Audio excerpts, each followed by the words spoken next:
پټ په زړونو کې پېشمان یو خو نه ته غږ کې نه زه پټ په زړونو کې پېشمان یو خو نه ته غږ کې نه زه پېشمان څه چې پریشان یو خو نه ته غږ کې نه زه شعر دی چې نه پښتو نه تېرېدی سو نه له یو بل صبرېدی سو نه پښتو نه تېرېدی سو نه له یو بل صبرېدی سو په دوه زړونو کې حیران یو خو نه ته غږ کې نه زه شعر دی چې زه د حسن ته پسخېږم ته مې مینه ته ژورېږې زه د حسن ته پسخېږم ته مې مینه ته ژورېږې خو حیا باندې قربان یو خو نه ته غږ کې نه زه زه د حسن ته پسخېږم ته مې مینه ته ژورېږې خو حیا باندې قربان یو خو نه ته غږ کې نه زه ګل سره مو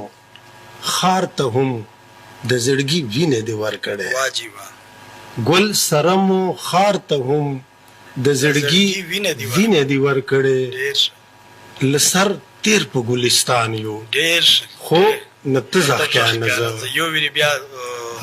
ماننا ګل سره مو خار ته هم د زړګي وینې دې ورکړې له سر تیر په ګلستان یو خو نه ته غږ کې نه زه شعر دی چې چا په مړه نظر مړ کړي چا په مړه نظر مړ کړي چا په مړې خندا خپل کړي چا په مړه نظر مړ کړي چا په مړې خندا خپل کړي ګرانه موږ څومره ارزان یو خو نه ته غږ کې نه زه چا په مړې خندا مړ کړي چا په مړه نظر خپل کړي ګرانه موږ څومره ارزان یو خو نه ته غږ کې نه زه زه یې زړه ته ته یې خوله ته رسېدل غواړې رقیبه زه یې زړه ته ته یې خوله ته رسېدل غواړې رقیبه په یوه لاره روان یو خو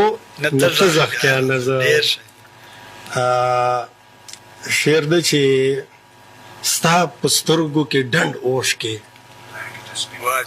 ستا په سترګو کې ډنډ اوښ کې او په سرو شونډو رپن دی ستا په سترګو کې ډنډ اوښ کې او په سرو شونډو رپن دی په مزاج پوی د باران یو خو نه ته غږ کې نه زه ته سهیل له خدایه غواړې سهیل تا له خدایه غواړي ته سهیل له خدایه غواړې سهیل تا له خدایه غواړي بس د یوې اونې ګلان یو خو نه ته غږ کې نه زه سهیل صاحب د موجوده شاعري او مخکینۍ شاعري د مخکینۍ وړاندینیو شاعرانو او د موجوده اوس شاعرانو دغو په شاعري چې تاسو په نظر سره څه فرق ده فرق خو ډېر ده بل خان ګوله جی زړو شاعرانو ته چې کوم د کلاسیک درجه حاصله ده که نه په خپل محنت باندې په خپل زیار باندې په خپل کوشش باندې حاصله ده صحیح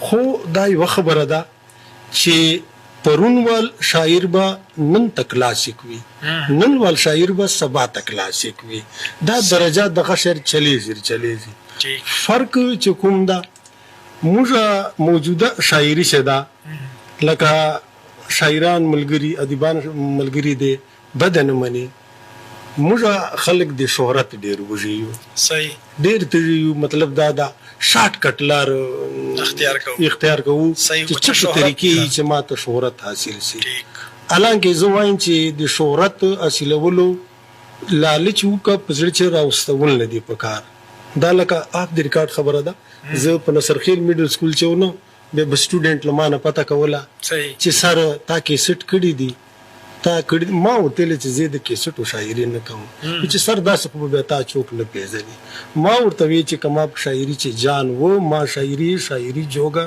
کړې ولله یو وخت په داسې راشي چې سویل به خلکو پیژني کا به مطلب دا د نو پیژني ما خپل زړه بډاس مطلب دا د په شعر باندې باسله ده دا به وخت فیصله کوي نو ګل خان دغه فرق ته پچی چې شاعرانو نه ما ګیله قدر ده چې شارټ کټ لار دی نه اختیاروي کلاسیک شاعرانو په لارې باندې دیږي هغه سټډي کوي هغه نه د رهنمایي اخلي یخ په قدم باندې دیږي ان شاء الله کامیابی به د دو مقدر وي سندرې لیکل چې څوره اسان دي دوره ګران دي. صحیح. ځکه چې سندرې مثال د نظم ده. نظم چې به یو خیال یوې کړی نه بله کړی بله کړی نه بله کړی جینجر غوندې بیایي. او غزل مطلب دا ده هغه آزاد خیال لري، آزاد سنجه لري. صحیح. په مطلع چې یو خیال بیا په بل شعر چې بل خیال جا ورې تر مکتې پورې جا. هر شعر مطلب دا ده جان ته اکایي، جان ته خیال لري. که سندر ده که لوبه ده که چاربیته ده، دغه چې هغه یو خیال مطلب دا ده چلاوسي ځکه لږ قدر مشکل ده. زه دا وایم چې که شاعرانو کمې لیکلي هغه واړه وجه دا یي غزل چې خدای ډېر ازادي سره لیکل کوي هغه چې دی پابند شي. تاسو چېرته داسې سندر سته چې لا فلم چې وي یا په ډرامه وغیره چې وي؟ فلم او ډرامې ورخو چې نسو ویله ځکه چې اوس خو میډیا دور ده کېدای شي چې اخیستي پلی کړي ما ته معلومات نشته دي. تر څو حد پورې چې د ګلوکارانو خبره ده مطلب دا د سینګر خبره ده یغه ویلي دي هوایي ډی خان ریډیو سټیشن چې ریکارډینګ لګیا ده ما مطلب دا د دوه چاربیتې ور دي به مې لوبه ور ده دوه درې مې غزل ور دي. نو چاربیتې مو لیکلي دي، غزل مو لیکلي دي، سندرې مو لیکلي دي. صحیح. یوه سندر ما ته خپله ذاتي ډېره مزه راکوي دلته به تاسو سره وي دا FM 88 نه حمید باچا ویلې ولله مره درومه کوڅې ته مره درومه څوک به خبر سي اور به په مونږه ډک د مینې مازدیګر سي مره درومه کوڅې ته مره درومه. دا ریکارډینګ ده. یو بل سندر ده چې ستا په جدایي کې ما ته خوب نه راځي، خوب نه راځي ما ته خوب نه راځي. ډېر مست ښکلی راګې ده. صحیح. نو دغه وجه ده. سهیل صاحب کتابي شاعري طرف ته درومو تاسو موجوده ټیم چې تاسو کتاب سته ده په مارکیټ کې کتابونه خو ماشاءالله ګل خان ګل صاحب اول شوري موږ د مربوط غزلزار تذکرې نه اخیستې ولله نادم خټک صاحب زاهد مروت خو زه دغه په درې وړو کوششونو مربوط غزلزار تذکره مو چاپ کړله. صحیح. هغه بعد بیا مطلب دا د نوې کل نوې غزل دغه تذکره مو د نوو او د زړو شاعرانو مجموعه چاپ کړله. صحیح. بیا په دومې درجې درېمې درجې چې تصویر په آینه کې دا تذکره مو چاپ کړله. هغه بعد ما مطلب دا د خپل ذاتی کتاب 2002 چې په تیارو کې مشالونه چاپ کا په تیارو کې مشالونه بیا په 2005 چې 2004 چې په سرلی په انګارونو. نو دا پنځه مجموعې دي، درې تالیفات دي. صحیح. دوه د ما تصنیف دي مارکیټ چې موجود دي. زه وایم چې ان شاء الله دلته تاسو لایبرری چې به موجود دي. سهیل صاحب نظم او نثر حواله سره تاسو چې کار کړی تاسو خپل ډېرې افسانې مې لیکلې دي. شاعرانو ملګرو باندې مو مقالې لیکلې دي. مضمونان سلله. صحیح.